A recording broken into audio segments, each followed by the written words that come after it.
trying to do some sketchy shit. Doo-dah, doo-dah, hope I get away with it. Oh, doo-dah day.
Hi there, folks. I'm Dan Hollifield, and welcome to Last Man Standing.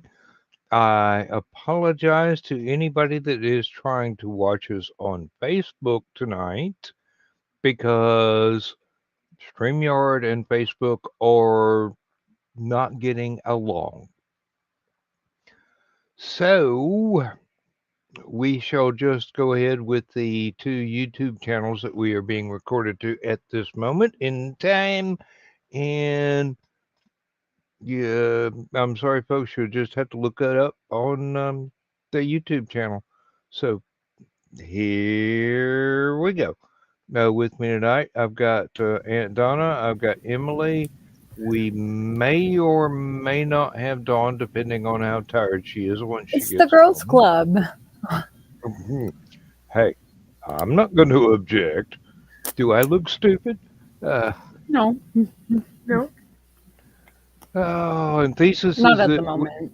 Thesis is with us in the In in the chat. chat. So I will remember the word eventually. It's not like I've got aphasia all the time. Just when I'm trying to talk. Yeah, I'm not speaking to Dawn. Because she got to go see the comedy and you didn't. Uh-huh. Of course, it's my own fault. I was too Scottish to pay the price. These things, they do happen. But why do these things happen to us? Well, by the time I got on the site, it was 3 figures to get a ticket. Ooh, that's a bit much for a ticket. And, you're talking about Peoria. We would have had to stay overnight. I'm not sure Carl appreciates Brad Williams' humor as much as I do. And here's Paul. Hi, Paul. Hey, everybody. And well, I got a little bit of work done in the yard. I got the railroad ties moved away from the driveway out to the the well house where they're going to be needed as foundation for the metal building I've got to put up, so that I can finally rebuild all the plumbing inside the well house so that I can change the water filters while standing up instead of standing on my head. Aren't you retired? Aren't you supposed to like hire people to do that? Yeah, I'm retired, so means I've got to do it myself. I can't afford to pay people to do anything. Um, Trust me, Emily, especially when people know you're retired, you you have to do all sorts of shit. yeah, they think You're you're made out retired. of money once you're retired, and Well, no, Mm. that and well, you're retired. You're not doing anything. Why don't you take care of this and take care of that? Like, well, shit. uh-huh. I retired because I didn't want anyone to bother me. I'm retired because I'm tired of working. Um, I retired because I'm lazy, and my husband said he'd support me if I retired. I didn't mind being chauffeur though to my mom and my cousin Betty. Uh, it was well worth my time. I told my cousin, it would have been cheaper if she'd paid me by the time I was out. No, she would fill my tank with gas. If I took her grocery shopping, I put my stuff up there behind hers. She'd remove the thing between and pay for my groceries. mm, Yeah, uh, yeah, it was a good time. I got by on a grocery budget of about maybe $400 a month for 3 people because of her. hey, um, talk to Lindsay. She'll teach you some extreme couponing tricks. Oh, I got Meyer perks, honey. Well, we went to our grocery store at least once during the last year, and basically, before she passed the coupons over, it was $200 worth of groceries. By the time the coupons rolled in and all the e-coupons rolled in, it was less than 90. You have Kroger. Yeah. Yeah. Kroger's got a new thing, a new e-coupon they just hit this last week. It's a never-ending coupon. You buy $100 worth of groceries, it's free delivery. Wow. Yeah. And when can you get away with under $100 of groceries? When my I wife walked out. was doing the coupons. I walked out with enough stuff, the bags in two hands, carried out easily. It was over $100. Hmm. Yeah, we went to one of the small local grocery stores, walked out with about $30 worth of stuff. It was food for about a week and a half. Yeah. Unless Well, I just sit there and eat everything in one go, which, you know, when I was younger, I was wont to do. Oh, food! Oh, there's no food when I get up the next morning. Uh, Hmm. well, with M perks, you get so many points per dollar spent. I think it's like two or something, 2 or 10. I don't remember. And then you redeem those for stuff like up to $10 off on your grocery cart. Of course, Carl got the Myers credit card, and every time he uses the credit card, both in the store or at the gas station, he gets points on that. mm-hmm. I get points for my prescriptions, and every time he spends so much on his credit card, he gets a $10 uh, coupon to take stuff up to use at the store, and it adds up. It does. It does. And Lindsay's got something. She scans the receipts when she gets home Yeah. with either That's her iPad or yeah, I think that's it. mhm. And she'll get money back. Mhm. I've got that And too. apparently she's building up to where um, either Thanksgiving or Christmas dinner when we take mom out,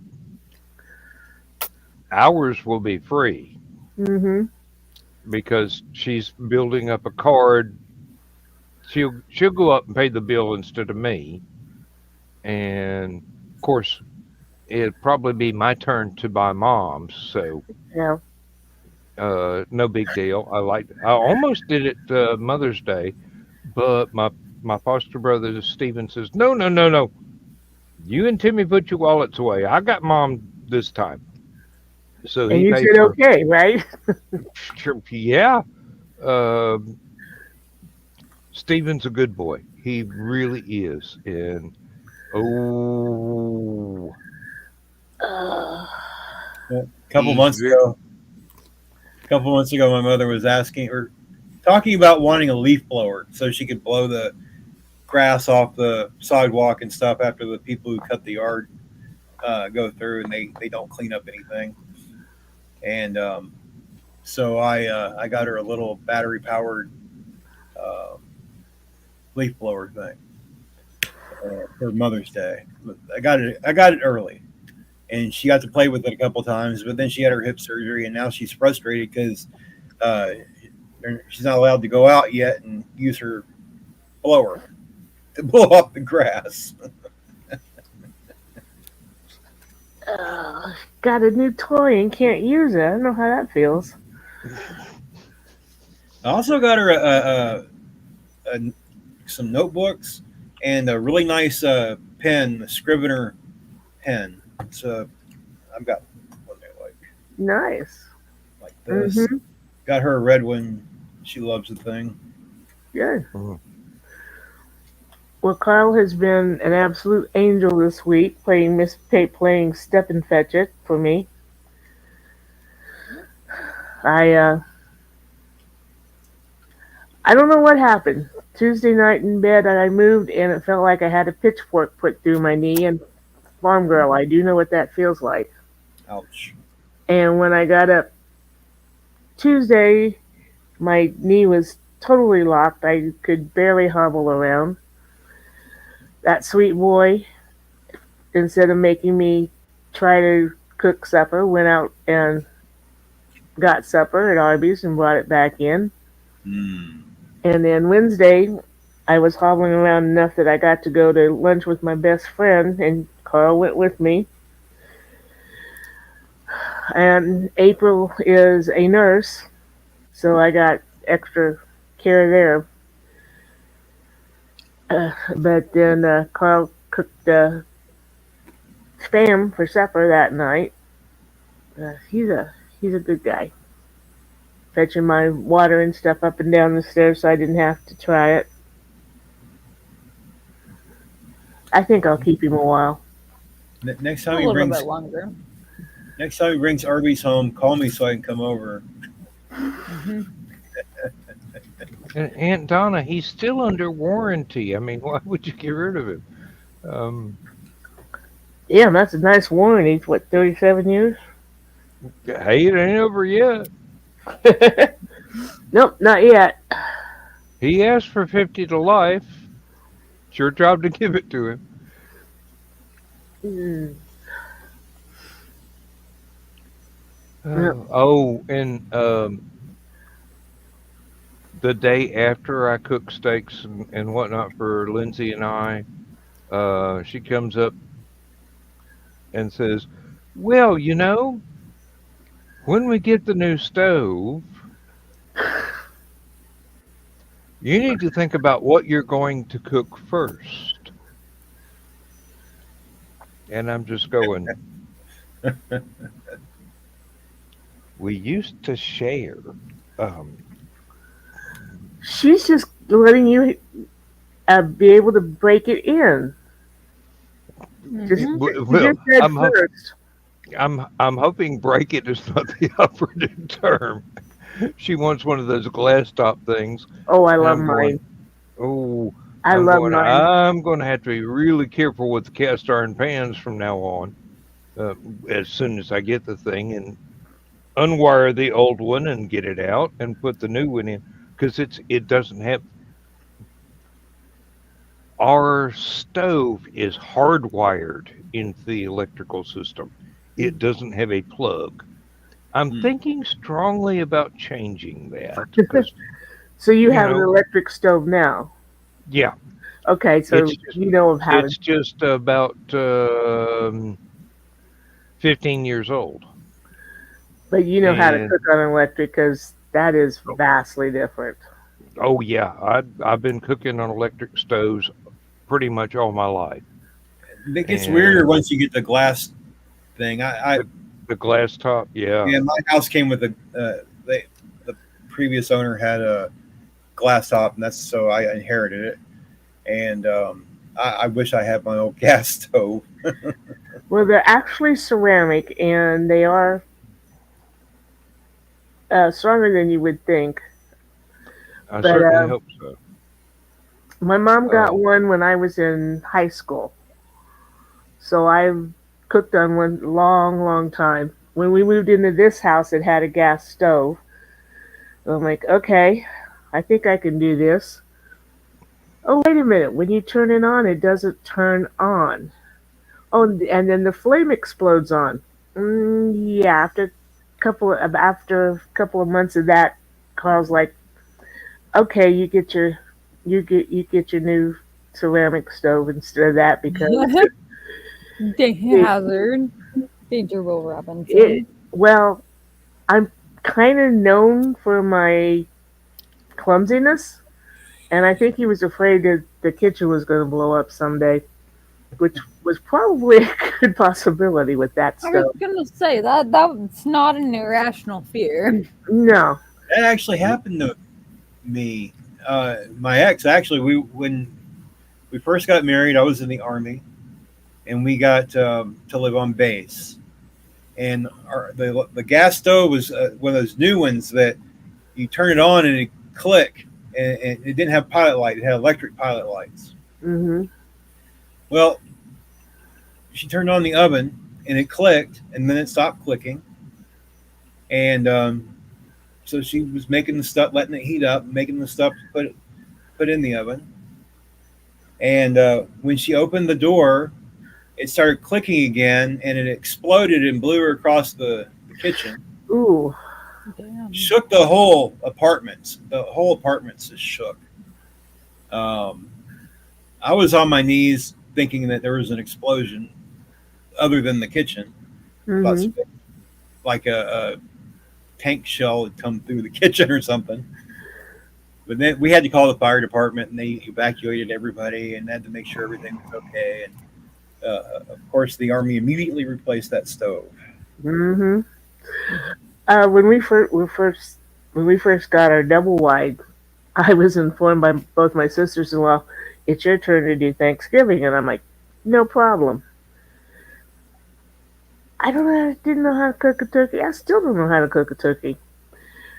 But my mom would put a turkey in overnight. So she comes down, she fixes the turkey for me, she puts the water in, and the next morning we wake up to the smoke alarm going off.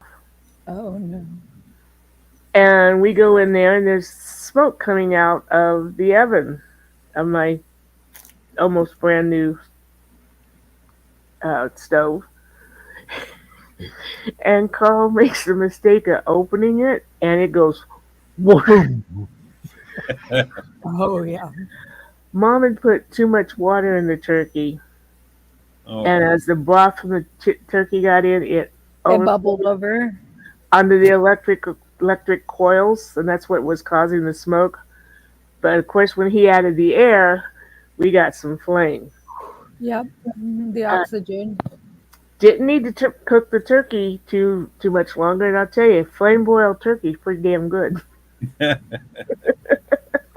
Yeah, my brother's got one of those deep fryers big enough for a turkey, Oh yeah. And he did that one year, and he goes, you got to be really careful. If you don't do it exactly right, you drop the turkey into the hot oil to boil it to perfection, and everything explodes. Mm-hmm. If it's a little bit frozen or got too much liquid, you're in trouble. Liquid. Mm-hmm. hmm I let him handle that. I let Lindsay handle putting like a large turkey breast or something like that in the oven because it's her area of expertise. I mean, I cook things over an open flame or I put them in a frying pan. That's the limit of what I could, or a crock pot. That's the limit of what I can do. Um, I know my limitations. I'm always willing to learn more. I've got about a dozen cookbooks over there. Um, she's going, why do you need so many cookbooks? I'm going, because I don't know how to do anything except what I learned as a child from watching my mom or watching my grandmothers or watching my aunt. My great aunt, her stove was cast iron, wood fired, coal fired, Wow. and she could bake a cake to perfection in that thing because she had been cooking on the same stove For years. since the 1920s. And this was the 1970s. Hmm. Um,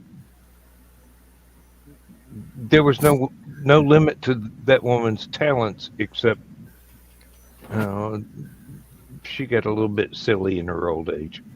But then her sister, my grandmother, just looked at her and goes, "She's always been silly." Uh, I was gonna say, don't we all? yeah, um, if you can pan fry it or throw it on a grill, I can do it. The oven is one of those mysteries I have yet to solve. Yeah. I solved that. I bought a new wave. It's one of those little convection type hmm things, Hmm. and it's got this wonderful little guide. Oh, 3 pound turkey breast. Yep, so many minutes done. Oh, nice. Yeah. Oh yeah, hmm you don't have to watch it or anything. Yeah. No, I got Lindsay one of those air fryers, Or first, nice. and she said, "You show me how to use it." I go, "Okay." Let's see. We got chicken wings. Let's see. Cover the little bitty teeny tiny tray that's not big enough for two people with chicken wings. Put it in. Tell it it's chicken wings. It goes, "Hey, here's the recommended setting." You go, "Go." 10 minutes later, an alarm goes off, and it goes, "Hey, it's time to turn these over and put the lemon pepper or whatever it is on it." So I do that, put it back in. Alarm goes off again. "Hey, it's done." Pull it out. I'm going, this is going to be amazingly hard to clean. The chicken was done to perfection. I Hmm. mean, it was restaurant quality lemon pepper chicken. Hmm. She gave me the hint that I needed afterwards.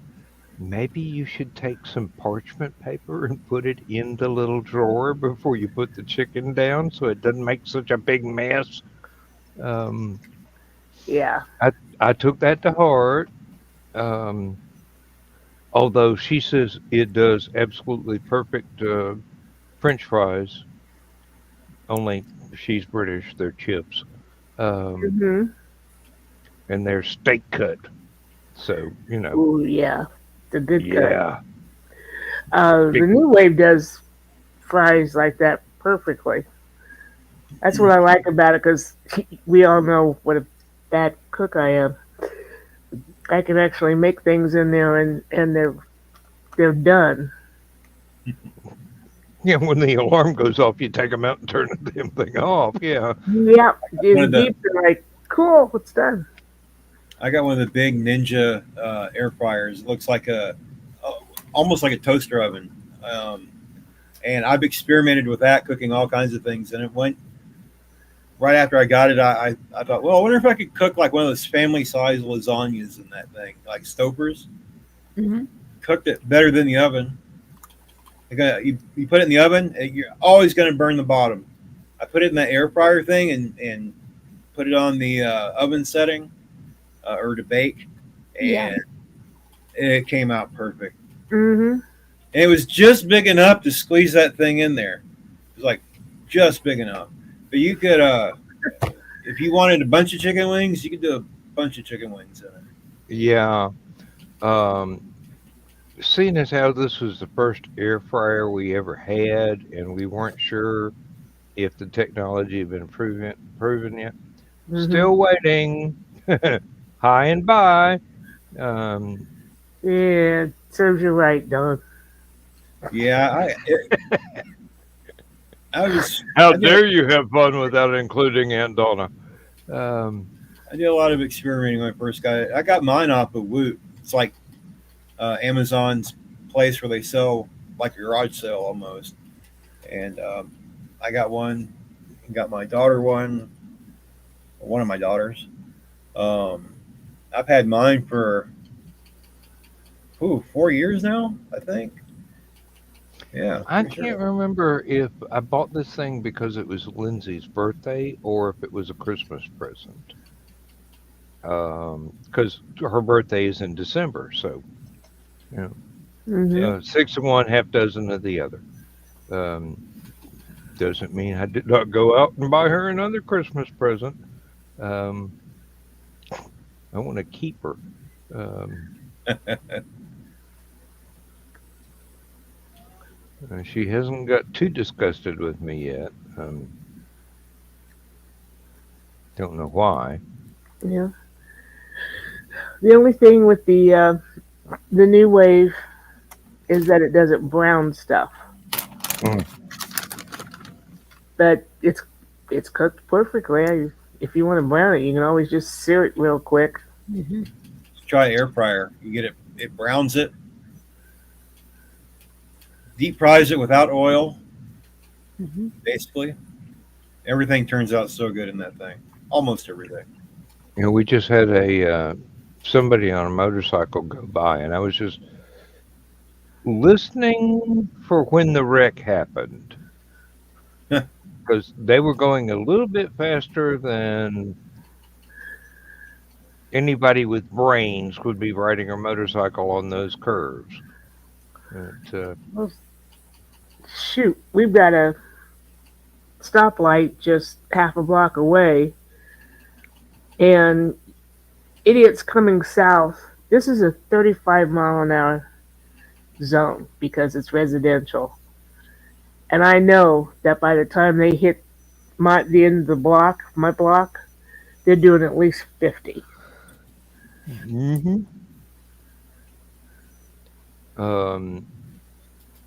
If I didn't time going to work right, I mean, the time of the morning that I pulled out of the driveway to head up to the highway, um, there would always be this pickup truck behind me.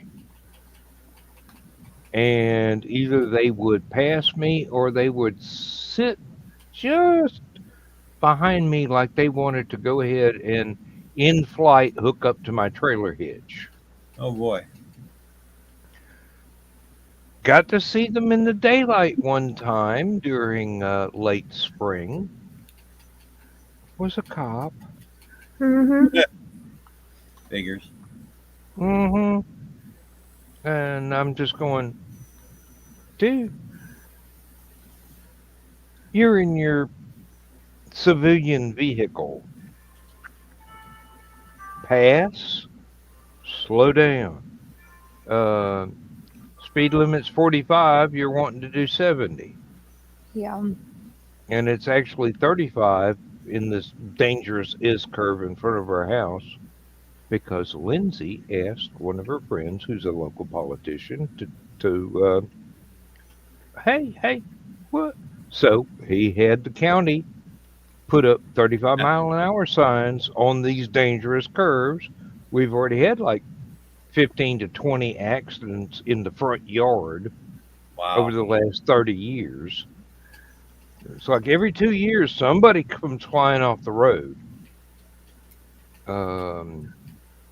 Yeah.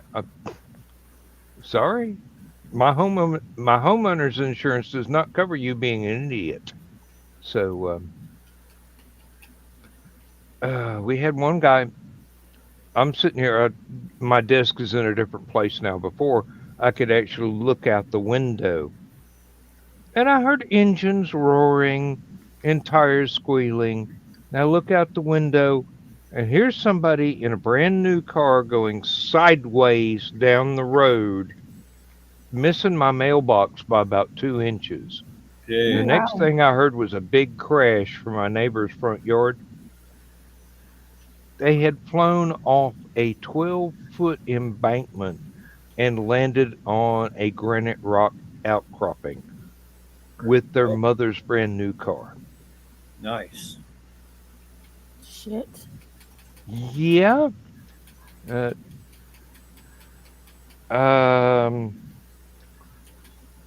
had about 6 or 8 police cars show up shortly after that because I called 911. Oh, hell yeah. As you should. And, I think there were 2 ambulances, only needed 1, but 2 showed up because might as well pad the bill. Buddy system. Yeah. Mm-hmm. And Quota. I don't know how much they had to pay, but somewhere in there was a bill for buying Mama a new car. I'm pretty sure. Because after that thing hit those rocks at that speed from that height, there wasn't any. I mean, it was U-shaped on that rock. I'm gonna go to bed. All right, Okay. Emily. Bye. Thank you for being here. See you tomorrow. All Bye. right. Bye. Bye-bye. Guess you're Tomorrow. lucky they- What's tomorrow? Friday. What's happening on Friday?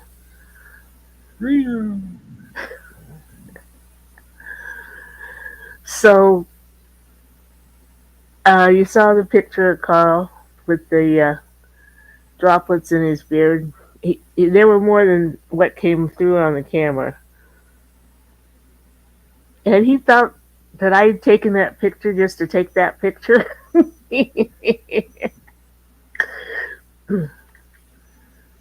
But you guys saw it before he did? I haven't seen it yet, but then...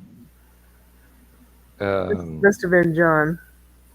Oh, yeah, John is all over all the time. I get the feeling he's got Pentagon screens all over the wall.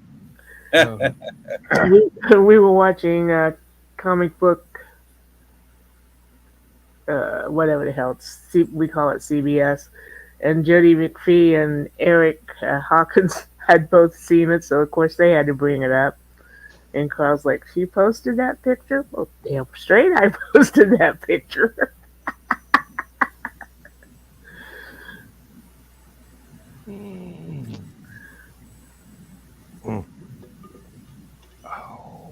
I've got a traffic light. I'd say a block away. If you go the way the crow flies, because it's about diagonal from me, and people all the time out there with open headers or bikes without mufflers out there revving their engines as loud as they can. I don't understand that, but I never did stuff like that when I was young. I crazy. I don't get it, but yeah. This street that behind me is not only the main street through town. One of 2 that's only two that you can get totally through town, north and south. But it's also Illinois Route 1. So we've got a lot of semis there too, as well as idiots. And people, if somebody's with me or I'm on here, they think it's funny when I hear something behind me and I turn around and go, "Hey, so sorry about your penis, man. You got to make up for it with that car." Yeah, I was remembering that when there's a guy that does videos in New Zealand, and his latest video was this Ford Ranger Raptor pickup truck, and he had got this custom made part for the air intake that would make it louder and give it a couple of more horsepower. And he revved it up and just recorded all that. And I'm just sitting there thinking of Aunt Donna going, sorry about your little penis, dude. Uh, but that's okay. I can say that. He's never going to discover that I've got a YouTube. Uh, Trust me, Aunt Donna's dated a few of those guys, and I'm pretty. It's pretty spot on, yeah. We're kind of lucky. The closest stoplight to us is like 7 miles away. There used to be one 6 miles in the opposite direction, but they replaced it with a roundabout. Huh. Which, Doesn't slow them down at all. well, not the transfer truck that hopped over the middle of it. No. Yeah, Danville was wanting to put a roundabout on Voorhees Street, which is one of the few east-west streets in Danville where you can get from Vermilion to clear out to the factories. And there was so much, no, we don't want one, that they put it further down Jackson Street. And it's a cute little roundabout, but I'm going, they get semis on Voorhees Street because they go from Vermilion to the factories. If they'd put that little bitty roundabout at Jackson and Voorhees like they wanted to, those semis would have been just like Dan said, just driving right over it because there's no way they could have gone around it. It's so small. The one that they put in to replace the stoplight is entirely too small. It's just barely big enough for cars to go around. And Wow. it is on a major Georgia highway. So there are semis that have to go through there, and you can look. I mean, it wasn't even 2 weeks after they finished construction of it. There were bricks torn down around the outer wall of it where some truck trying to go around, and the trailer got up on top of it and started knocking stuff over. Mm-hmm. And what's really weird about all the complaints from the people in the county courthouse has been in the middle of a roundabout for 60 or 70 years. Mm-hmm. And they didn't have any problem with that. But put this other one in and they go, oh, something new. We hate it. We hate it. We must kill it with fire. Or possibly learn how to frickin' drive. Indiana is crazy about roundabouts. There's one road that we've had to go several times to go to a Muncie event where they're every so many, and we finally decided that they must have had a sale on roundabouts. Buy one, get two free. But the worst, and I can't remember what city it's in Indiana, double roundabouts. Those are fun. Oh my God, I wish I could remember where it is. There's one in England that is like There's a roundabout bordered by roundabouts, which are bordered by roundabouts. And I'm going, you know, I can admire the concept. This is why I don't drive in England. Yes, yeah. Steering wheels are on the wrong side of the car, cars are on the wrong side of the road, roundabouts, and pretty girls wear entirely too short skirts. Yeah. Oh, and the secondary roads, instead of being 2 lanes wide, they're a lane and a half wide with parking on each side. So you're going down this road, it's just barely enough room for a compact car. Somebody's coming the other way. The etiquette is, I do believe, and I'm only guessing just from logic, whoever reaches a place that can pull over first pulls over and lets the one that can't pull over go past and then pulls back out and resumes their trip. And you're in deep doo-doo if neither one of you can pull over. You are. Somebody's got to back up, and there aren't any driveways to speak of. That's why everybody parks on the road. Almost nobody has a garage. If they've got a garage, it's too narrow to get a car in and open the door to get out of the car. It's like these things were made to be storage buildings, not garages. Especially when you think that the older cars, even in England, were bigger. Yep.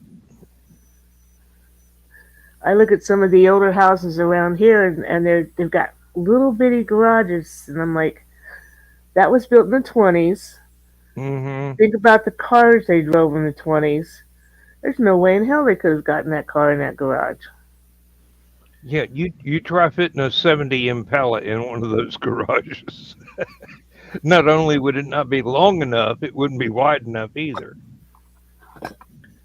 Almost everybody in my neighborhood has a driveway, but almost nobody in the neighborhood parks in their driveway. They all park on the street, and it's a narrow one-way street. And then they'll, like at the end of the block here, they'll park on both sides, and nobody can get close to the curb. So their cars are every which way, and it's really fun. Since I've got a pickup truck now, and it's really fun trying to maneuver through there. Kind of scary. A few years back, they voted to have parking only on one side of our street. We voted for parking on the north side of the street. It didn't go through. We are the only house on the street whose driveway does not face another driveway or an alleyway.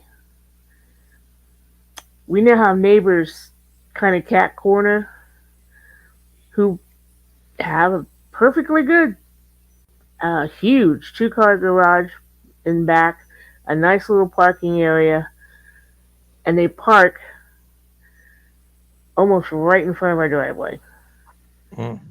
Now they only, yeah. I've got people parked right on both sides of my driveway. And my neighbor, I understand he has to because he can't really park in his driveway. But he gets pretty close sometimes. Then the people across the street, they'll start parking out on the street too. So even when I was just had the car backing out was, I was always afraid to get somebody. We finally convinced all the delivery drivers from whatever company and the mailman back into the driveway so you can pull out. This road is not safe to back into. Otherwise, you're going to get some youngster doing mortally fast, slamming into the side of you while you're trying to back out. So thankfully, they all have We even got a couple of drivers. We go, hey, if you need to turn around in the yard because this is your first time, that's perfectly fine. We don't want you backing into the road. And getting hurt, yeah.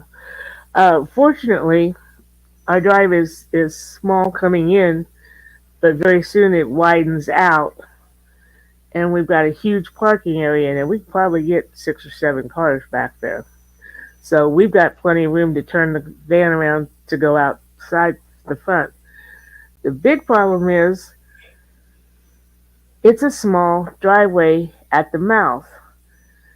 We've been going over the curve because of the neighbors so much that it's breaking down, and we're hoping that if they ever come out to fix curbs, if that we can get them to widen that a bit. Mm-hmm.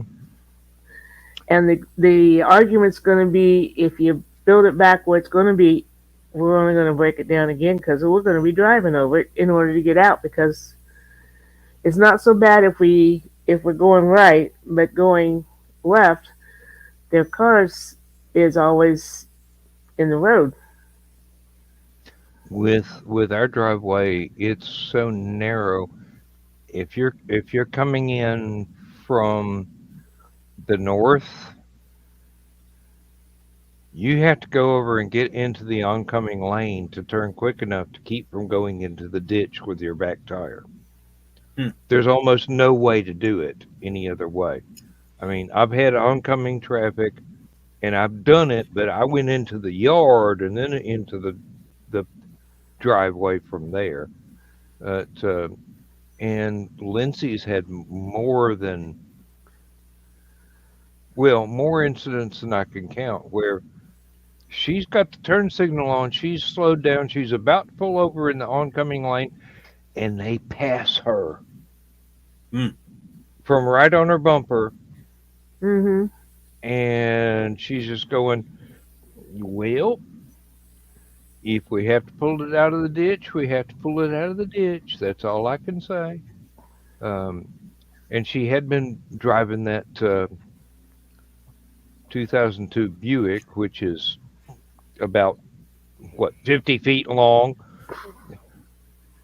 Well, Um, when Mike Jimmy was talking about coming over to Hallowcon, he wants to get his driver's license so that he can drive in the States. And we're like, it's not that we want to discourage you. Just realize that people in the States take driving as a right instead of a privilege, and they're stupid about it. hmm And a good probably 10% are driving without a license. Now it's much safer coming in from the south because you're already in the lane you need to be in to be able to make a wide turn to get in the driveway. Mm-hmm. And then driveway is just a little concrete strip. Mm-hmm. It's uh, mm, if it's 30 yards long, I will be very surprised. Mm-hmm. Uh, but we got a patch that is, um it started out covered in gravel. Now it's covered in leaves, and there's some gravel underneath, and I still have to mow it because crabgrass. Mm-hmm. Um, but we've got Lindsay's Toyota sitting on the concrete, all well and good. My van sitting next to the concrete in the what used to be gravel lot, and then the Buick pulled way over next to the van. I've got to be so careful getting the van out of there in between the two cars. But I have discovered that if I park the Buick absolutely perfectly, I can just lock the steering wheel over to full circle and back up and not have to uh, stop, pull up, go back, make it a 3-point turn. I can just go ahead and back it completely around, not hit any of the hedge plants or anything like that. But Well, we should do exactly what you're doing to get in our drive, but like I say, it's kind of hard with that SUV sitting across the street. mhm. So we went over the curb, and we're wearing it down really nicely. And the cop just drove by, but he went on by, so I'm okay. One thing that I have noticed is that after God knows how long this house has been standing here, the mailman pulling up to the mailbox has worn about a 10-inch rut between the pavement and the Hmm. verge, as Lindsay calls it. Um, and when they repaved the road, there was all this loose gravel scattered everywhere, just a little pea gravel. I Hmm. went out there with a broom and a shovel, and I filled in the rut. It's not going to last long, but It's something. the mailman just thanked me one day because it's like they pull across the concrete pad of our driveway and go boom boom as they drop down into that rut. But they don't have to do that anymore as long as I can keep it filled up. I thought seriously about go getting a couple of bags of Quickcrete and filling that in, but I know it would be maybe 5 years worth at best before driving across it turns it back into gravel and concrete chunks that's going to get strode everywhere, or mud and it just sinks down in there. Um, Georgia red clay absorbs rocks. Believe me, if they ever have a meteor down here, nobody will ever know. It'll just go splat. I believe that. Um, You should get speed bumps in front of your house. that's for the county to do, not me. Well, that's what I mean. You got them to put Yeah. the signs up. You them to put some speed bumps out there too. Slow them Now people the down. guy wants to get reelected. He doesn't want any voters pissed off. Well, after he gets reelected, he can do it. Save Oh, lives. he's young enough to where it's career. So Oh, it won't besides, matter. he owns half the county anyway, or his family does. Still have to figure out who owns the other half. I think it's kind of spread about between the Madison County Mafia, and that's what I call the old farmers, because they will get together and they got together and blocked having different dirt roads paved because it's good enough for us, it's good enough for y'all. Um, it wasn't until one of the closest ones to the most recent paved crossroad that used to be a dirt road.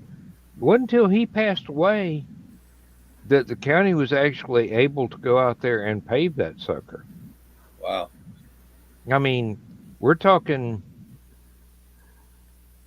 30 to 45 years of my life that was a dirt road, Hmm. and he kept it that way. He's gone now, so it's a paved road now. Um, not too bad of one actually, except it's when you get on it in the wintertime, you slow down because every inch of it is a deer crossing. You do not want to be doing 50 or 60 miles an hour when half a dozen deer step out of the woods and stand in the middle of the damn road. Yeah. We lived on a dirt road back on the farm, and I'll never forget.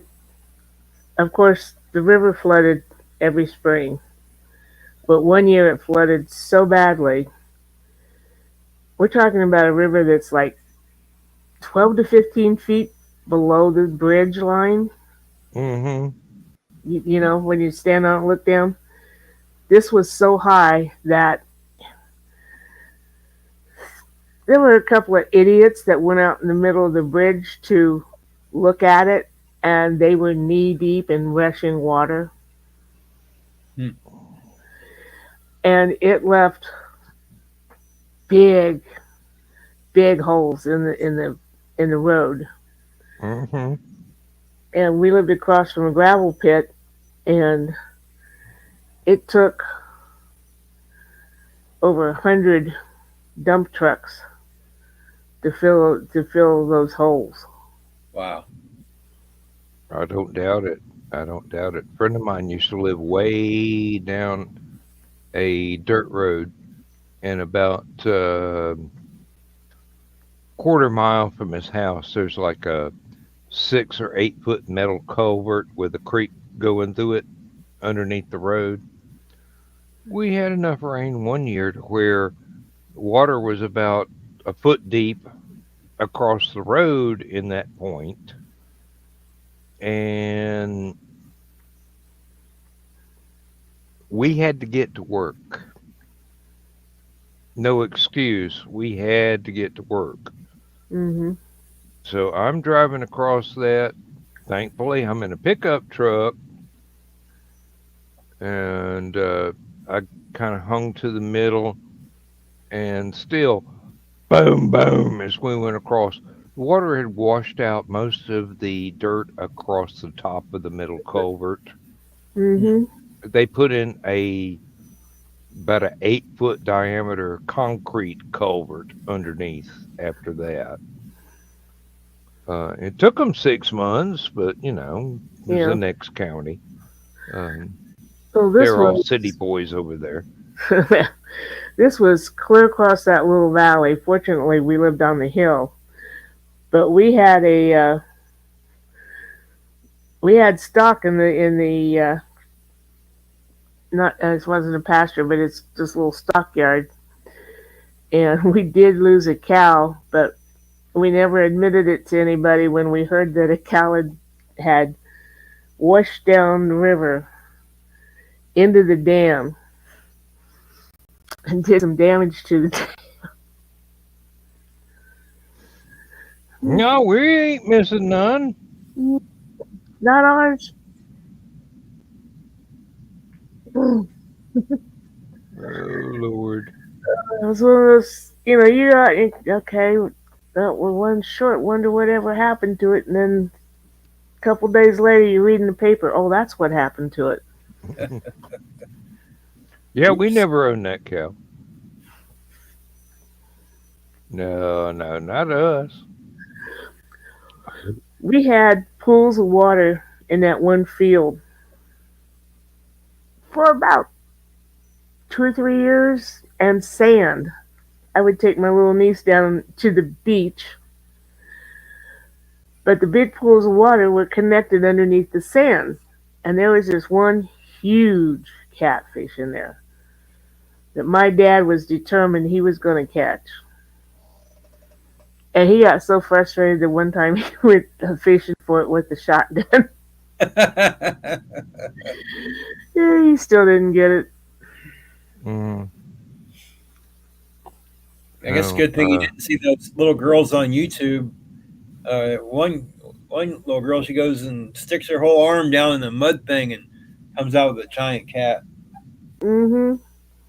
yeah. That's a particular kind of fishing. What's that called? Tickling. Okay, that's not the word I was thinking of, but it works. I just don't want to feed anything my body parts. Yeah, we got enough alligators on golf courses around here where I ain't sticking my hand in nothing that ain't a public pool. Thank you very much. Hey, you gotta watch those public pools too. I don't even go near those anymore. Not in a long. The the fact is, everybody pees in them. Period. This one guy is like a rich guy. He put he had some kind of chemistry company, and he put this special stuff in the pool, and it was like for a joke. And he wanted to see who would pee in the pool. Everybody peed in the pool. Mm-hmm. And then they started making a game of it. They're all laughing about it peeing in the pool, making the colors float around them. Mm-hmm. There People were be other things.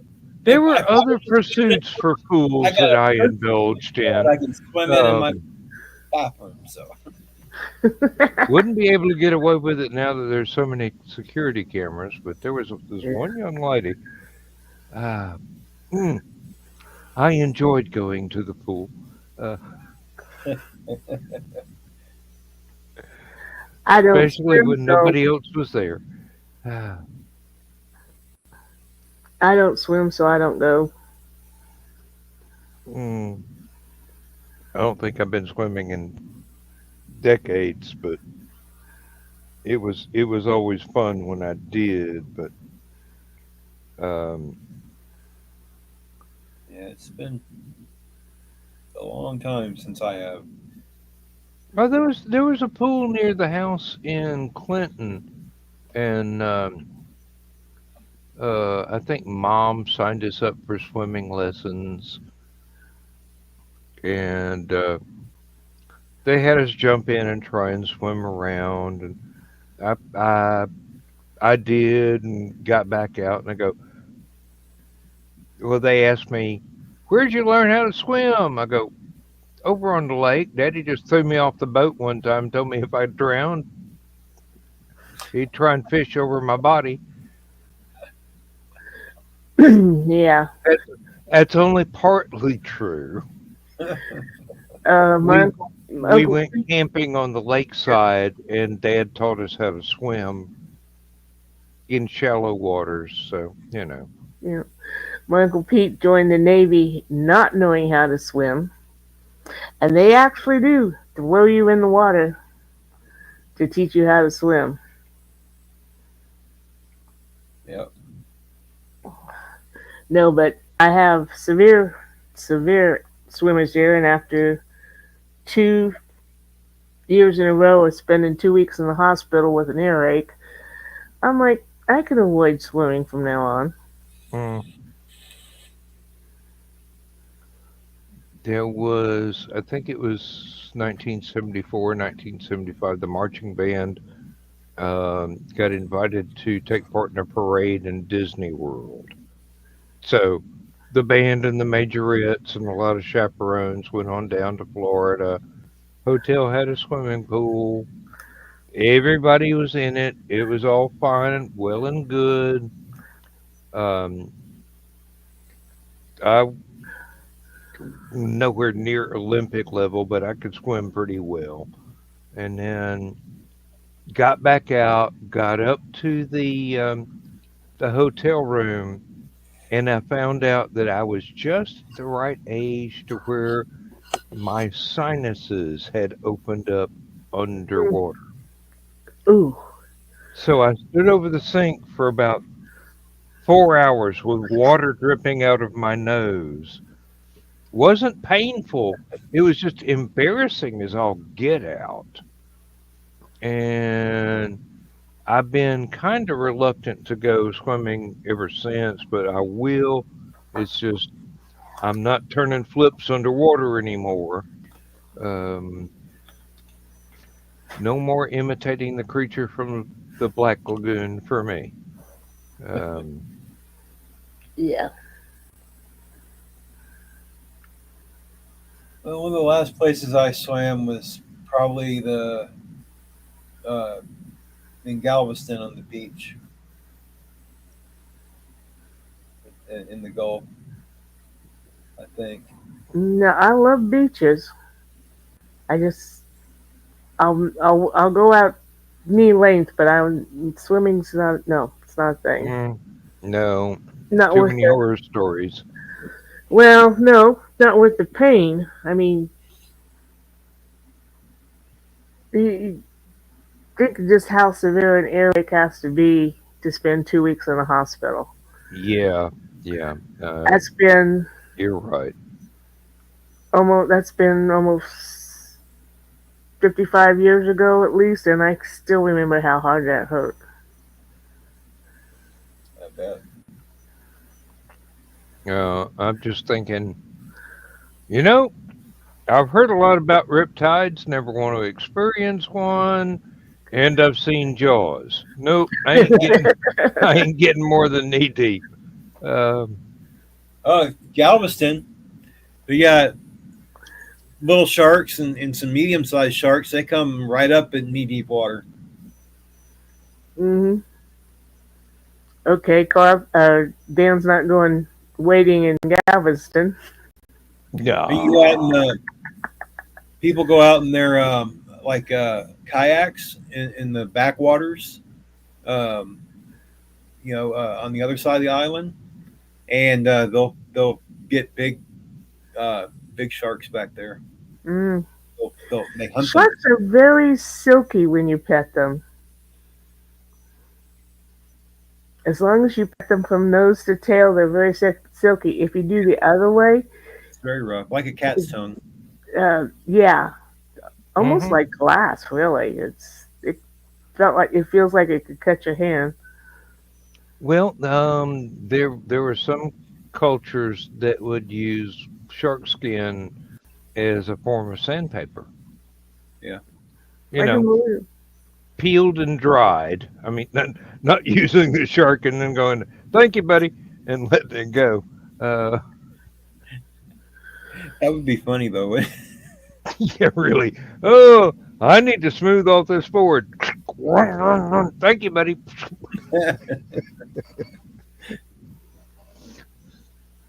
Oh, that reminds me of a very evil joke. No, I can't tell that here. It's not the green room, and it's really not good enough for the green room either. But I'm sure you know the one about the bear and the rabbit in the woods. So, Mm. uh, yeah. Yeah. Uh, and I wasn't being brave when I petted the shark. Indy Zoo, when you go into their aquarium, at least they used to, had a small pool with these little sharks in them that you could. They'd been there so long you could just go up and pet them, and they would ask to be petted. They would like, come on, just like a cat would. Weird. Yeah. I'm going to have to go down the hall. I'll be right back.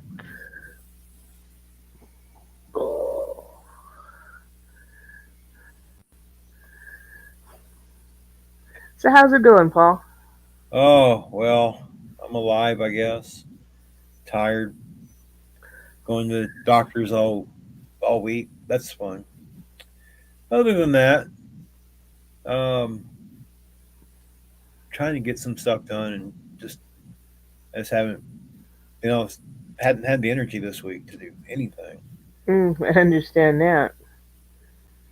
It's like if I sit down, I'll fall asleep. I can get up and drive, go to the doctor. I'm fine. As soon as I get home, sit down. I can't keep my eyes open. I'm half sleeping. I'm half sleeping sitting here now. Well, it got down to in the 40s and 50s this week, which Yeah. was not helpful for my knee. Oh, I bet not. But yeah, I finally got back up in the 70s today. Like, let's stay this way, okay? Yeah, right. The weather's been kind of like that here. We've had some warmer days, but then it's dropped pretty low a couple times too, and my back and neck they just scream. My fingers. I was this close to escaping Illinois weather. I was going to ask to be transferred with the company. Pardon me, with the company that I was with. I was going to ask to be transferred down to Tampa, Florida, because they had a shop down there, and my folks went to Homosassa Springs for the winter, so I would be pretty close to them. And then my friends convinced me to come to the bar one night, and I saw this strange man hitting on my friend. Went to save her and ended up married to him 3 months later. Damn state employee, so I was stuck.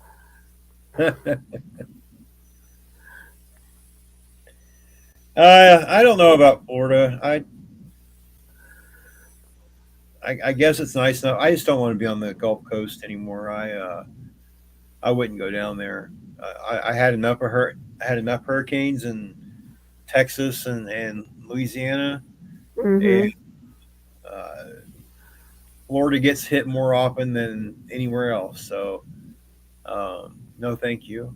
um, just I just and I don't like being hot all the time. It's just Yeah, I can stand it.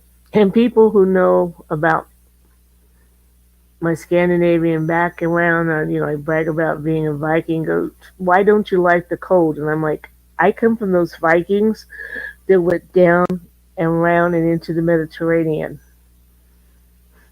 looking for warmth, I'm sure. And I've got 11% Italian in me to prove that that happened. right. I know it's amazing how almost everybody has a little Italian and Mediterranean. It's like I've got more of that than most things. And my grandfather was Irish and on one side, and Jewish converted to Methodist on the other side. We even have some Amish on my father's side of the family. That's Hmm. really strange. They have like this whole town in Minnesota. Um, apparently, almost it's all Amish, and it's apparently almost everybody there is related to us somehow. I don't know. I was a kid when we went through Hmm. there. We didn't really talk to anybody because I mean, we were didn't fit the part, of course. You So were you were English, I believe they say. yeah, We don't talk to the English unless we have to. yeah, they'll deal with you if you're buying something from them. Hmm. Oh yes, But yeah, it was. I think that it was a town called Rice there in Minnesota, and we the have whole a nice, pretty good sized Amish community here in not Danville but Illinois, yeah. about an hour away, and they took their store out of Casey, Illinois. So I guess I'm gonna have to go down to Amish country to get my lemon marmalade. That's so good. Ooh. See if there's any Mennonites near you that have good stuff. Nope, all ours are Amish. It's fun to watch them come to town too, to the big city of Shambana, and go to the stores. Well, a lot of the Mennonites are previously Amish. Hmm. Hello, Dan. Hello. Don just sent a couple more photographs through Messenger. Yeah, Yep. I'll look tomorrow. Yeah. Oh, is Thesis still with us? Um, I don't know. He hasn't said Um, anything since the beginning of the show. well, he is. It's only like 10:15 there, but we don't know what his schedule is or anything else. Oh, that's He, right. He's a young one and he still works. mhm. He and Foxy may have cashed in for the night. Um, Or maybe he and Foxy cashed in for the night. I think that was a multi-purpose statement. Yes. I think I'm gonna cash in alone here in a minute. It's 12:15, and I am tired. I didn't realize it was this late. Oh yeah, What? and this is just Thursday. I mean, Hmm. Oh, I've been across town like several times this week, and I haven't been able to sleep. on top of that, and it's just I'm kind of wore out this weekend. I don't know. Stuff I'd like to get done, but I've got chili to cook that I was going to cook today, and I was like, I can't do it. Tomorrow, I've got to cook it tomorrow. Or today, I guess today at this point. Later. I may have to think of something else to cook for Lindsay this weekend because she's put up with a lot. I mean, she is married to me. But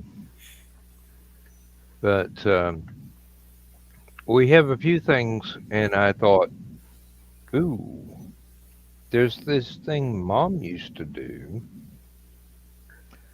I wonder if I could do something like that, and would she like it? Lindsay, not Mom.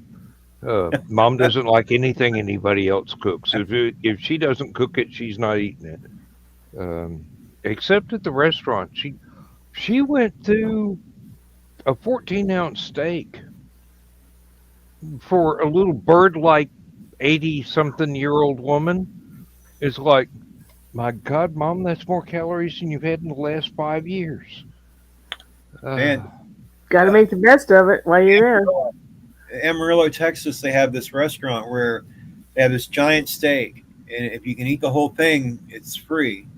I can't remember; it's huge. I can't remember what it weighs, but there's like a little old lady, a picture of a little old lady. They said she was like late 70s, early 80s or something, and she ate the whole thing, the whole meal. You have to eat the whole meal. Potatoes, salad, and this giant steak. They said she ate all of it. Like, she was a little thing. Yeah. I can't imagine. I used to be able to eat. Mom's been not taking as good a care of herself since Dad passed away, and I understand. I mean, they were married for almost 50 years. But you know, it's been a long time, and I think Mom should start taking better care of herself, because even if she's bored, we need to keep her around, because there's a lot of wisdom there that she's yet to impart.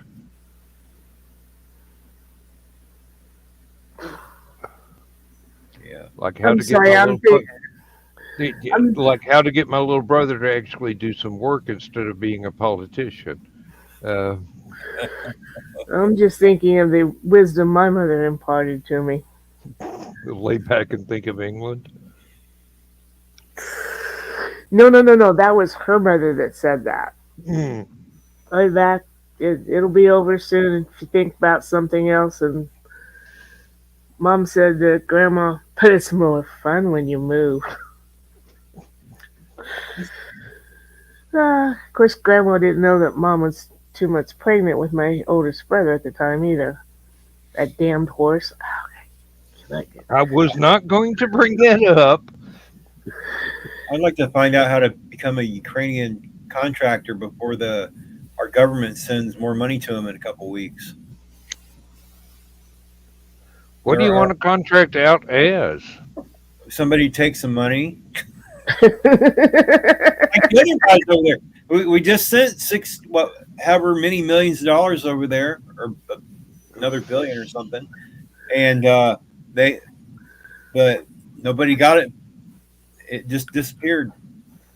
What they're doing is they've got the little contractors over there, and the money's getting siphoned through them, and they've got and they go do what they want with all the money, but they don't do anything to help their government or the war effort or any of that stuff. So that answers your question.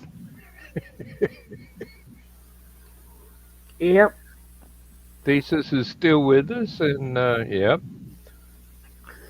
So we should all become Ukrainian contractors. Um, Take our millions and run. Actually, Them damn millions ought to be spent in this country. I'm sorry, that's the way I feel. Yeah, I agree.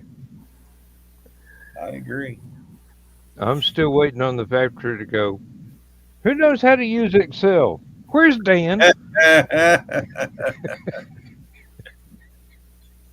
Just be glad it's not an AS400 or COBOL.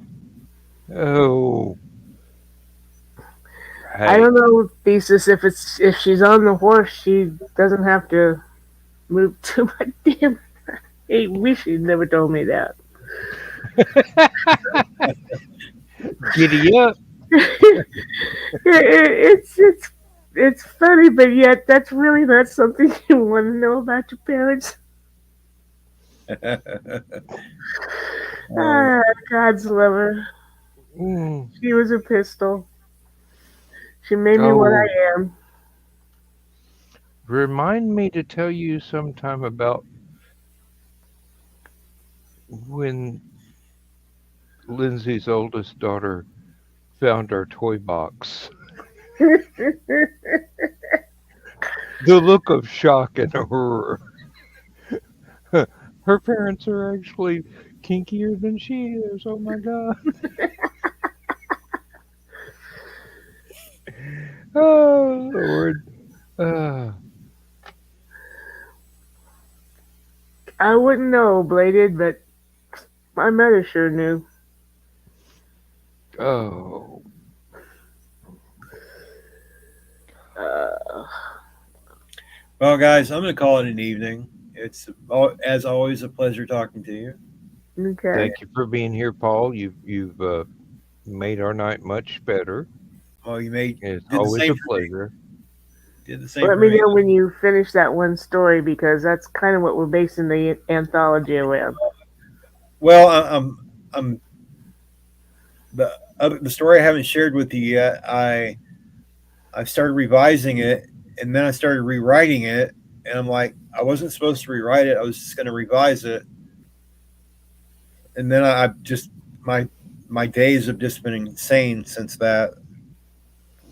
Getting sick last week, and then Hmm. all this other stuff. That that's the danger of editing. You see things that, oh wow, I forgot to do this.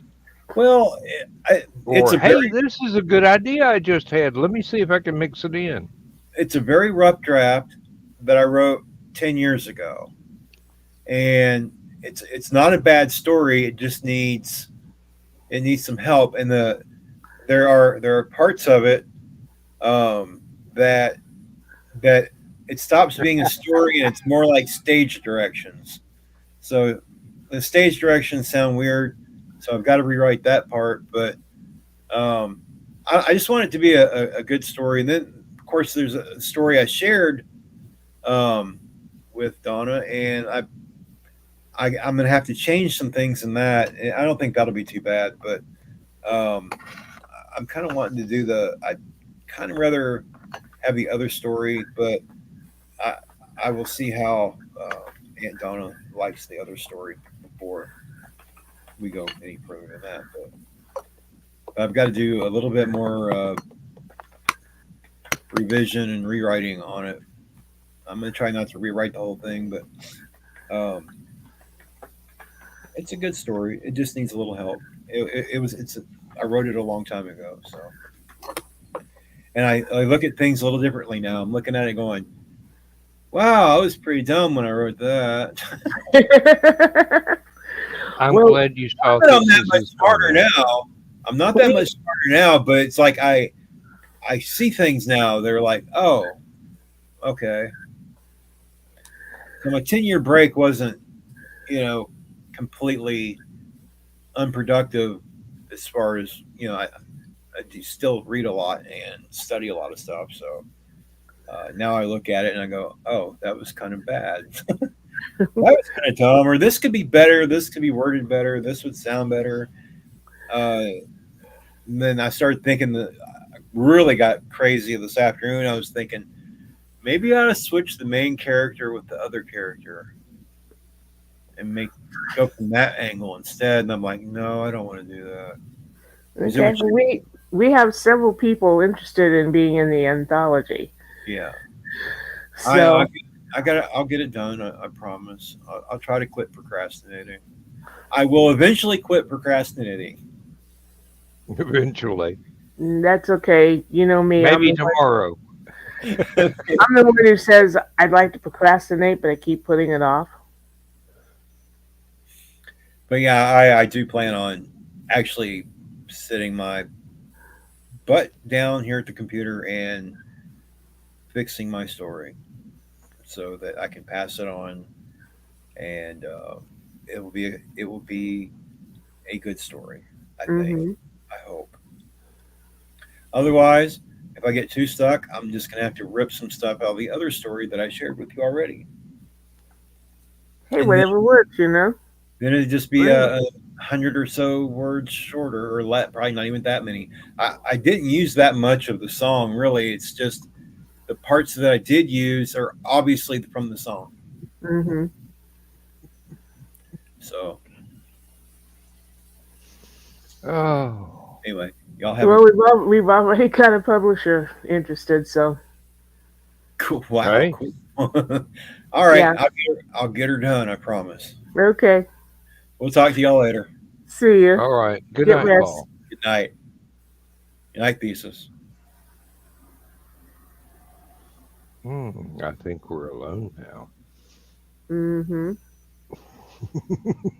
Not that it's going to do me any good. The thesis what? Oh, guess what? What? She's home. Hello.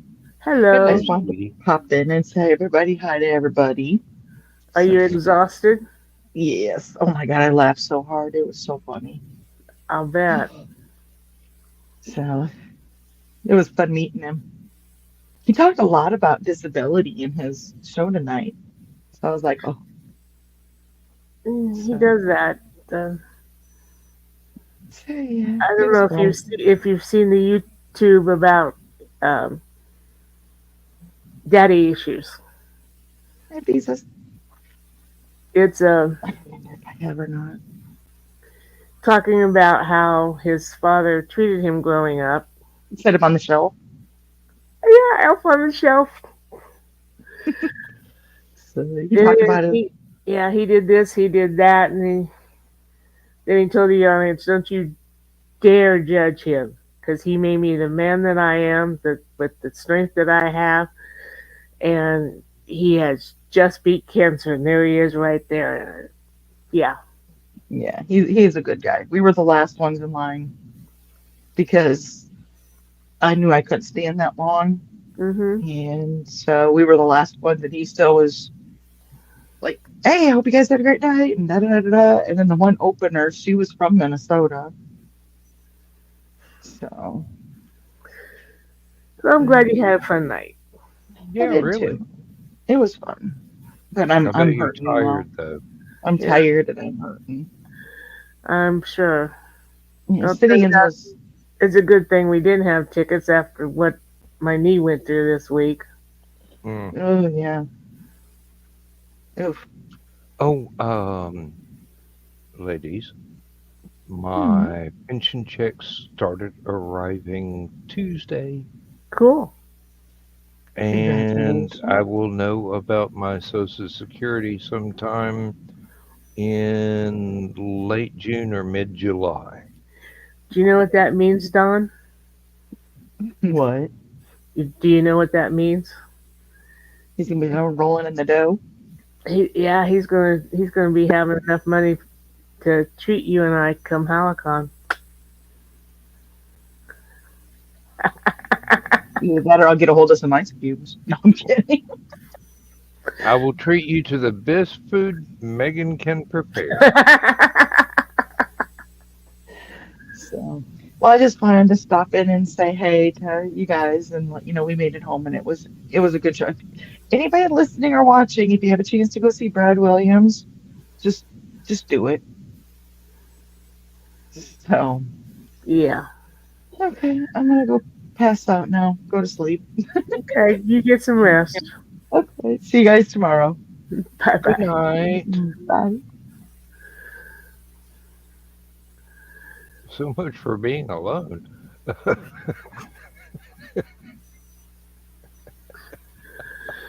When has that ever stopped us? Hallowcon Dead Dog. How come Dead Dog stopped everybody? Yeah, really. Um, sorry, I've got to sleep now. Yeah. 15 minutes later, hey, I'm awake. Um, oh God, there was always that LibertyCon where um, Lindsay and a friend had to frog march me to the hotel room and put me to bed. And by the time they got back to the con suite, I was there ahead of them. Oh Lord. Uh, No.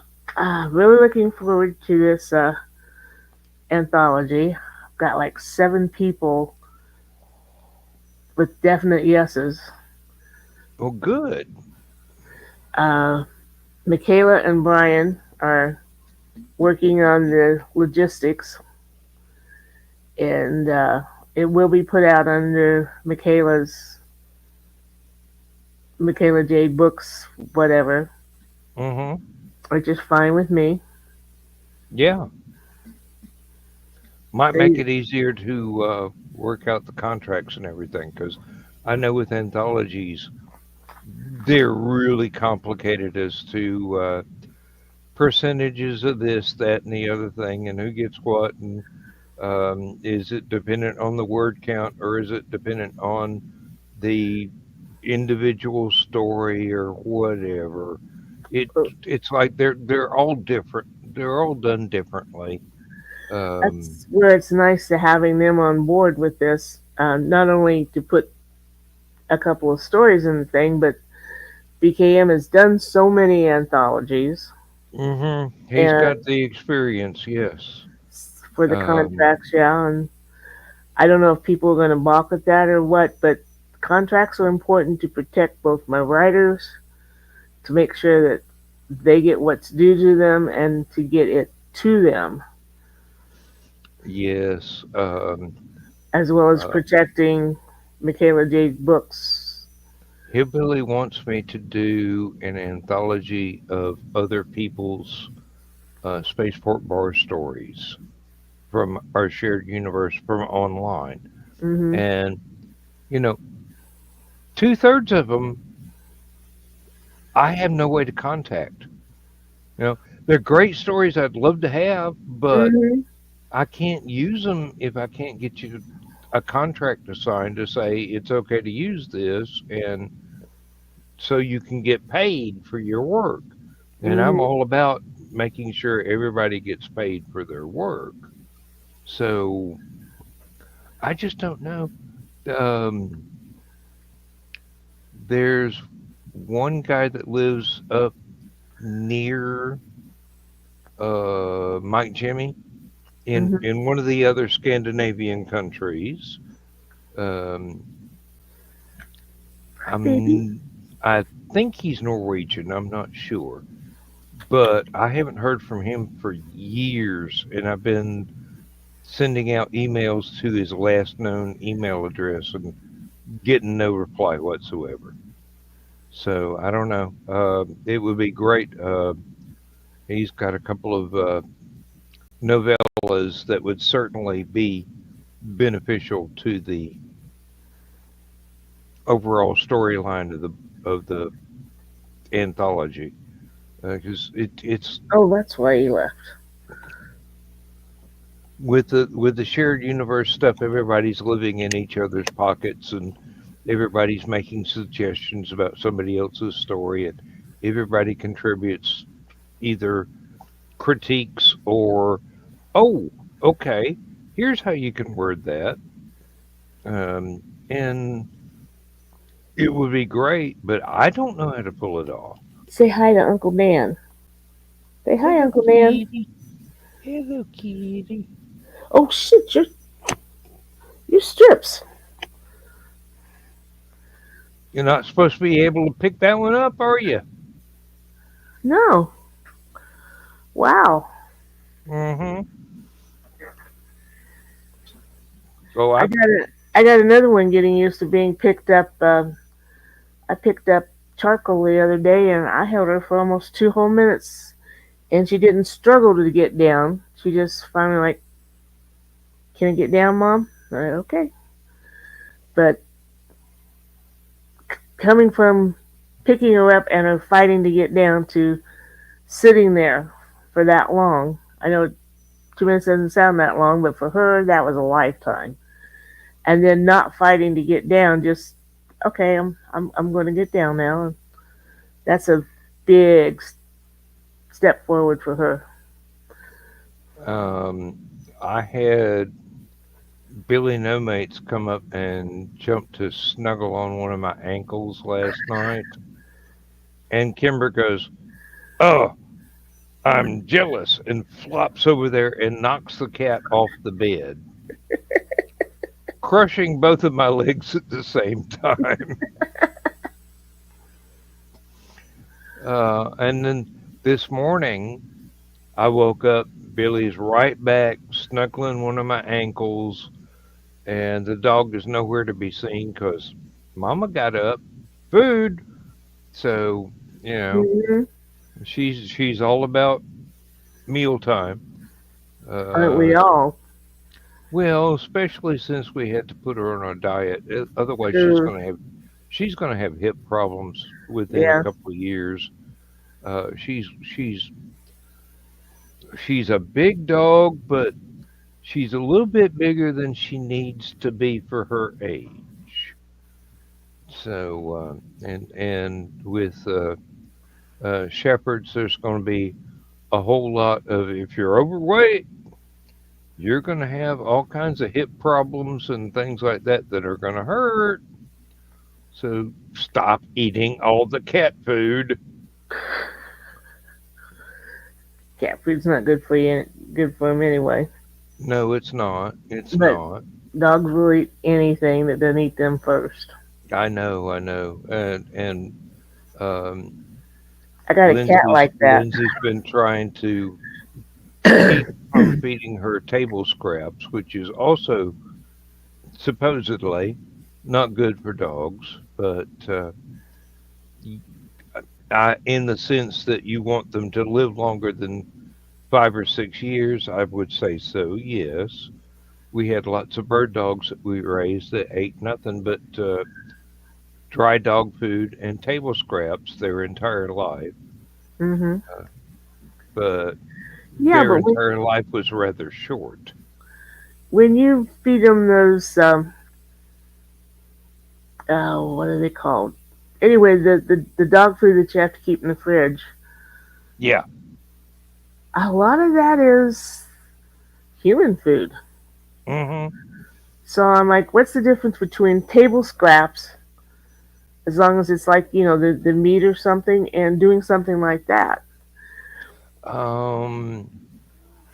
When I was growing up, the table scraps had an awful lot of fats and things in it that wouldn't be good for anybody, Mm-hmm. much less a Yeah, dog but or a nowadays cat. you don't have that so much. Oh Lord, no! It's just the dog will sit there. Lindsay will be trying to eat something, and the dog will be sitting there begging for a bite from Lindsay's plate. And Lindsay, those those big sad eyes, she can't Mm-hmm. resist. Maybe I should start doing that myself. Uh, I never fed my cats table scraps. And then Carl came along with the 7 cats, and he would feed them bits of whatever meat we were eating. mm-hmm. So we, then they were gone, and then we got the new cats, and I'm like, please don't feed them table scraps like you did before. I don't, they, I don't want them begging. Yeah, right. Like that's gonna work. Yeah. They gather around his chair because they know Daddy's a soft touch. Oh, yeah. That's exactly right, Thesis. Mm-hmm. They know which She, one's a soft touch. mm-hmm. That's why before we ever had any cats, and we had the two strays come up out of the woods, I told Lindsay, don't let them in the house. I know how I am. This will be a mistake. Mm-hmm. We went from 2 to 20 in 2 years. Not in the house, though. They were in the house. I mean, I mean, within 2 days of me telling Lindsay, don't let them in the house, I know how I am. Pets are one of my major weaknesses. I woke up in the lazy boy with both cats in my lap, purring away. And then one of them had 4 kittens, and the next year, those 4 kittens had enough to make the total about 20. Um, and the weird thing is, some of them from the second generation are still with us. They're getting on in years, but they're Mm-hmm. still with us. And the third generation, uh, and then there's still cats coming up out of the. Hey, we heard Lindsay lives here. Uh, Yeah. we want we want some food. Uh,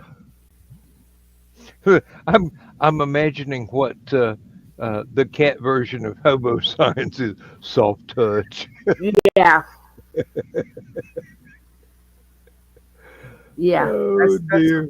what I say. They're like the hobos that leave their little marks. Mm-hmm. Get food here. Oh, Thesis.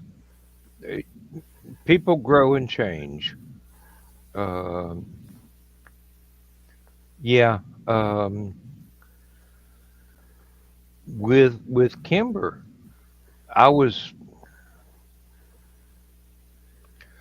I was very much against having a big dog that thought they were a lap dog. Now you're used to it. No, I'm still against it, but I'm not going to chain her out in the yard. Mm-hmm. Uh, I mean, she thinks she's poodle sized, but she ain't.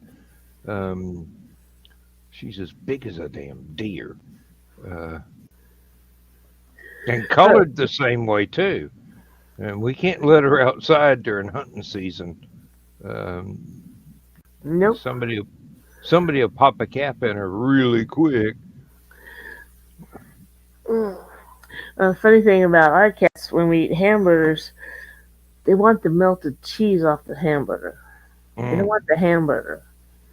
And they prefer the white cheddar to the yellow cheddar. Naturally, it's more expensive. Um, Not when you buy the imitation.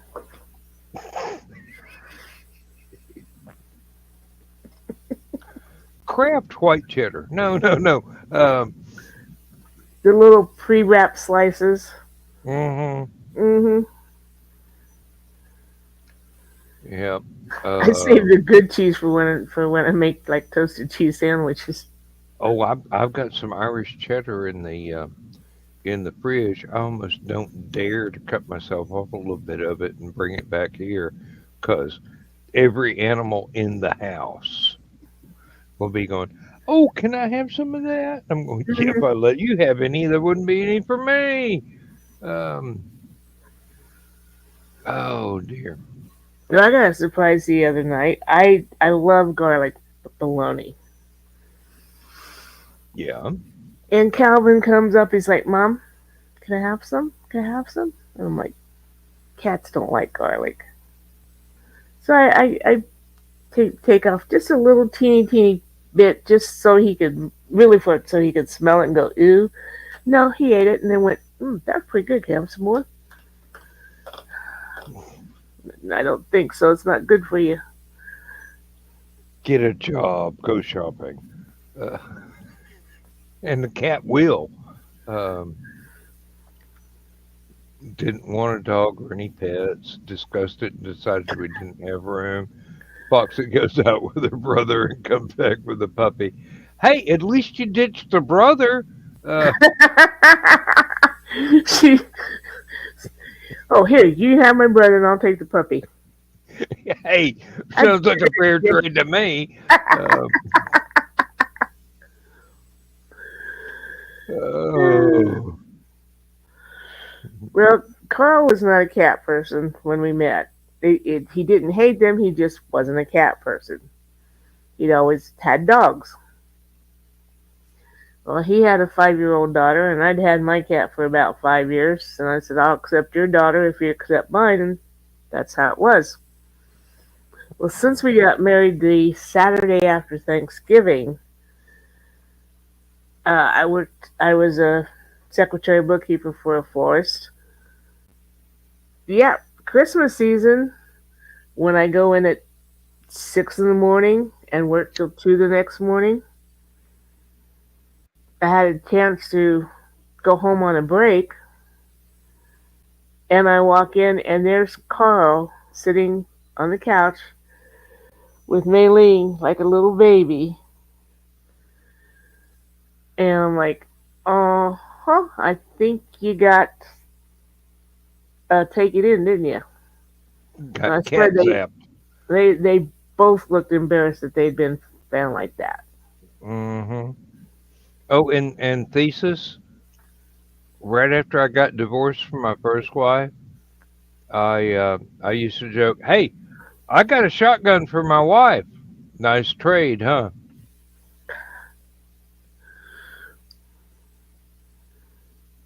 That's as Oh, bad as my wife ran away with my best friend, and I sure miss him.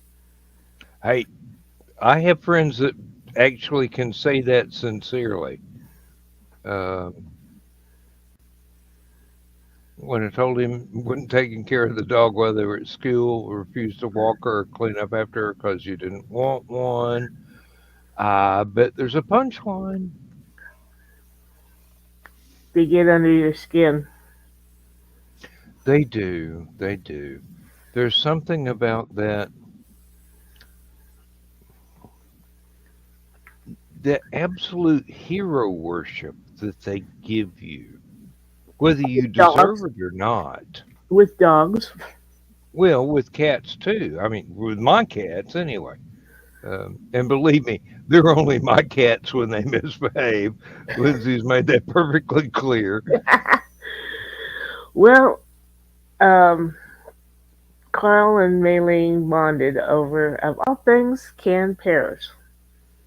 Oh, okay. I called home from work and asked how things were going because it was the first day he was alone with her. And he says, fine. He says, but she's sitting here staring at me. I'm like, well, what are you doing? He says, I'm having some canned pears. I said, oh, that's what's wrong. You need to give her some. And he's like, what? Yeah, Maylene Love. She would eat a whole half of a canned pear if you chopped it up for her. She loved Hmm. canned pears. He gave her some canned pears, and after that, whoa, that's my daddy. Oh, thesis. I knew there was a punchline. Asshole to that Hmm. dog still looked at me like I was her whole world. She absolutely broke me down, and yes, that's what they do. Hmm.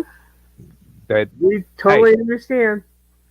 we have been training them to do that since we were cavemen. Um, They've been and training us. and cave women. Yes, they've been training us. Cats just walk up and go, "Hey, I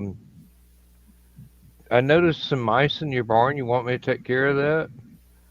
I'll trade you hunting mice for a little bit of that mammoth steak." Um, Uh, Carl was trying to get charcoal to the point where he could bring her in and he was outside feeding her when this little kitten came up and went, "Pick me up, love me, take me inside." And that's how Mm-hmm. we got Calvin. Yep. We've got one that is almost identical to Billy. I mean, coloring, size, everything. Temperament, they couldn't be any different. Um, Hmm. Billy will jump up in your lap and want to be petted and just snuggle up next to you. I can't get within 8 feet of Agate without him going, "Hup, out the door, going off the porch." That's enough. Yeah. No, I mean I can't even touch him. Hmm. I can't even put a food bowl down for him without him running away. He'll Hmm. come back as soon as I'm gone. Uh, but I'm the still only having a bit of that with little BB. yeah, the only one that Agate will even approach is Lindsay, and that's only when she's got food. So, Yeah, and try that with 5 of them bladed, 7 at one time, hmm and uh, both times it was all Carl's fault. hey, um, you heard of three dog night? Yep, Lindsay finally learned the definition. Um, Cats, I live here now. This is mine. Yeah, you're gonna have to give up that pillow. No, I'm not. You're gonna have to snuggle. Uh, Yeah, I have a plaque that has the 10 cat rules on it. And basically, if it does this, it's mine. If it does this, it's mine. If it does this, it's mine. All the way down to the 10th one. If it's broken, it's yours. if if I knock it under the radiator, you have to fetch it for me. Uh,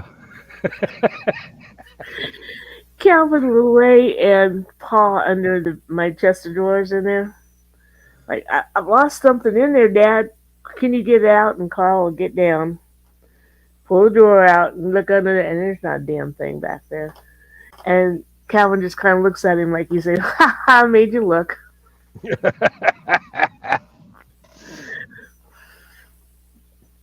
yeah, but even before the population explosion of cats, my family's had cats and dogs my entire life. Most of the dogs were bird dogs. They were working dogs. Um, the cats just kind of appeared suddenly and got rescued by somebody, usually mom. So I know exactly where I get it from. Hmm. And yeah, if it's got to do with dogs, I'll get it from dad. If it's got to do with cats, I'll get it from mom. Uh, I'm perfectly fine with that. Yeah, I well, am my parents' child. Not the only one, but my sister has got this thing for the miniature Doberman Pinschers.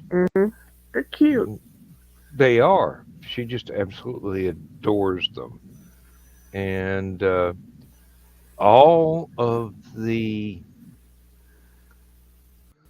It seems like all of the men on my mom's side of the family just attracted um, terriers or whatnot, just little bitty lap dogs. Hmm. Um, occasionally there was a Chihuahua mixed in there somewhere. I mean, those are. Uh, Well, I can't say much because, like I say, Carl was not a cat person when we met. But when we started looking for the house, I made a comment about the local funeral home was for sale, and I'm like, he wouldn't want to buy and live in that. And the first comment out of his mouth was, "Well, if we lived there, we'd have enough room to bring the other cats in from off the porch." Okay. So when we couldn't get the funeral home and started looking at houses, he kept reminding me it's got to be big enough for all the cats. So when we found this one, he's like, okay, this is big enough. We can bring them. So that's how we ended up with 7 cats. And every time somebody heard we have 7 cats, they'd look at me, and I'm like, not the crazy cat lady, crazy cat man. I just happen to live in the same house. Yeah. Ours have self-selected. Some will not leave the chain link fence around the backyard. Mm-hmm. Some will, but they'll come back every time it's feeding time because they know what time it is Lindsay feeds them. Mm-hmm. Some will not go inside the chain link fence. They'll live adjacent to the house, come up to be fed on the porch and whatnot. And a couple prefer to be inside the house. It's just they've self-selected. This is Mm-hmm. what we want. This is what we're willing to deal with. Don't push us any further. Mm-hmm. That's fine. That's fine. Um, Seriously. Um, Now when I was growing up and we had the bird dogs and they were chained up to their doghouse or whatever because that was the thing back in the day. People have advanced a little bit since then, Mm-hmm. but I always felt sorry, um, especially in the winter time. But Dad would always go, "Hey, I don't care if it's going to cost me $5 on a bale of hay. I can't sell. We're busting this open. We're going to put it in the doghouse. We got this burlap bag that we can hang over the entrance so that heat stays in. Everything's fine." And I'm going, yes, yes, sir. Um, but I always felt sorry for him being outside, even though they were big dogs. Uh, Um, on the I don't know. farm, our back porch was huge. It was big enough that we had a picnic table in there. Besides the washer and dryer and a couple other things, so it was nothing that the dogs would be in the back porch. After our landlady died, and we decided we couldn't get, Dad decided he couldn't get along with the man who bought the farm, and we moved. The back porch was decidedly smaller, and I had a German Shepherd. So Dad gets a doghouse. You know where the German Shepherd slept? On the back porch. Mm-hmm. I don't think he even went into that doghouse. But I figured it out. Mom had a clothesline, of course, in the backyard. I put a long chain on the end on the thing and brought the other end and hung it on a nail by the door. So when it was cold or raining, but Schultze wanted to go out, just clip him on that and let him. Yeah, yeah. We've done that with a couple of. Matter of fact, we had a V-shaped dog run like that before I ever got the chain link fence, and actually, no, it was Y-shaped. I had 3 branches of the chain. Um, 2 of them ran off to pine trees in the side of the yard. One of them ran off to the little shed out back, and I quickly discovered that pine trees wave around in the breeze, uh, Yeah. so it had to move those. Kept the one on the little shed.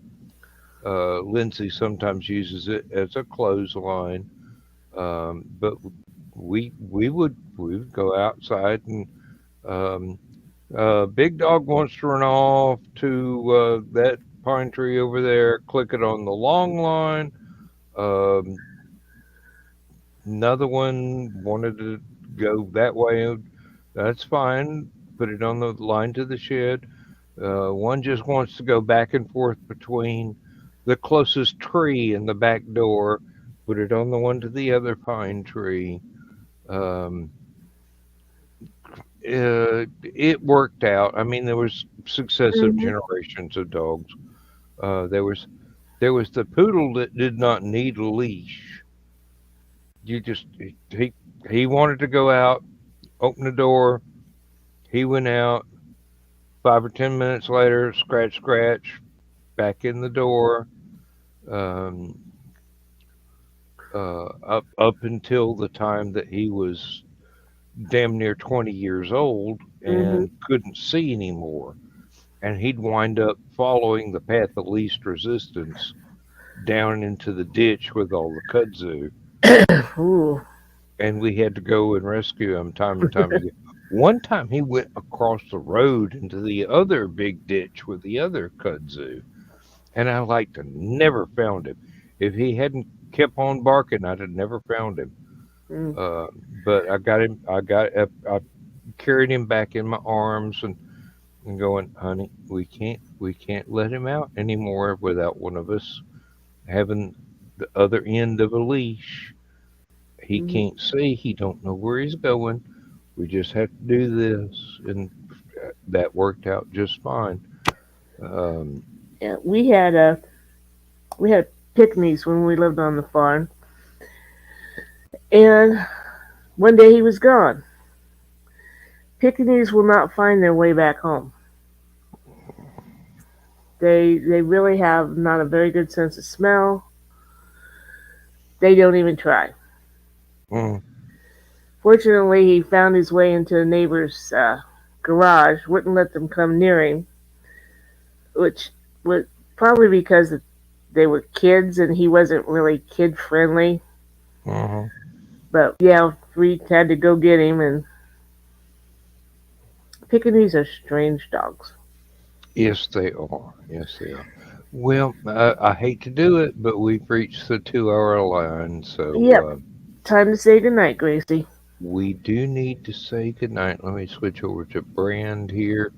Um, got the outro ready to play. Thank you very much for being here, Donna. Thank Don for being here. Thesis, thank you for being in the chat. Um, oh, somebody just made a comment. That's just me. Oh, okay. Yeah, So it hadn't shown up on the iPad yet, and I just went to Brand so I can do the end credits. So, just telling Thesis night and yep. everybody night because I've got the show up on there to give you a watch. Good night, everybody. Thank Night, you for everyone. being here, and we shall see you. Some of you tomorrow, and some of you, if we're lucky, Saturday night. So, have a great time, have a great life, and enjoy everything while you still got time, because it's never going to come around again.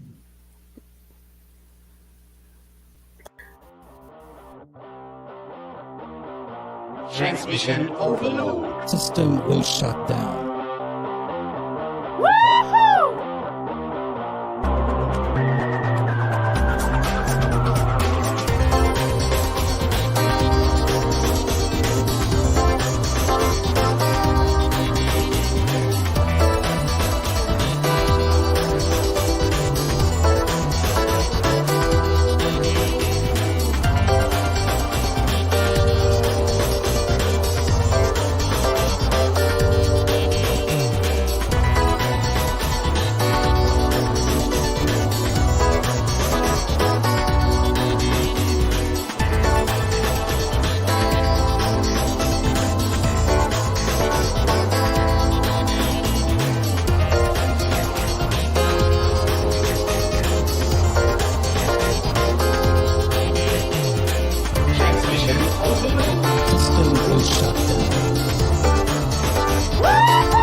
System will shut down. System will shut down. System will shut down.